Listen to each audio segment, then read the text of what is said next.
Hello friends, मैं ईशू अग्रवाल आप सभी का स्वागत करती हूँ अपने channel let's do something new में। फ्रेंड्स, आज मैं आपके लिए लेके आई हूँ ये father's day special mandala card. Mandala art से हमने इसे सजाया है और अंदर खूब सारी स्पेस है ताकि आप अपने प्यारे प्यारे मैसेजेस लिख के अपने पापा को ये प्रेजेंट कर सकें फादर्स डे पे। तो बिना किसी देरी के वीडियो की तरफ बढ़ते हैं, लेकिन उससे पहले अगर आपने पहली बार मेरे चैनल को विजिट किया है तो चैनल को सब्सक्राइब कर दीजिए, साथ में दिया हुआ छोटा सा बेल आइकन दबा दीजिए ताकि मेरे आने वाले वीडियोस की इन्फॉर्मेशन पहुंचे सबसे पहले आप तक। तो फ्रेंड्स, वीडियो में आप इंस्ट्रक्शंस को फॉलो करिए, बैकग्राउंड म्यूजिक का आनंद लीजिए और बनाइए मेरे साथ साथ ये मंडाला कार्ड। फ्रेंड्स, बैकग्राउंड से याद आया, ये जो बैकग्राउंड स्कोर है ये मेरे बेटे ने बनाया है। बहुत ही उसके और भी प्यारे प्यारे नए ओरिजिनल सॉन्ग्स अगर आप सुनना चाहते हैं तो एक बार उसके चैनल को ज़रूर विजिट कीजिए। उसके चैनल का नाम है अपकमिंग रॉकस्टार सक्षम।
तो ये लीजिए फ्रेंड्स, हमारा मंडाला कार्ड बनकर बिल्कुल रेडी है।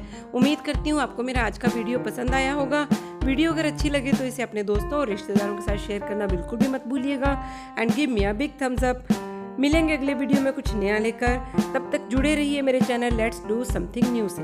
Thank you, bye bye.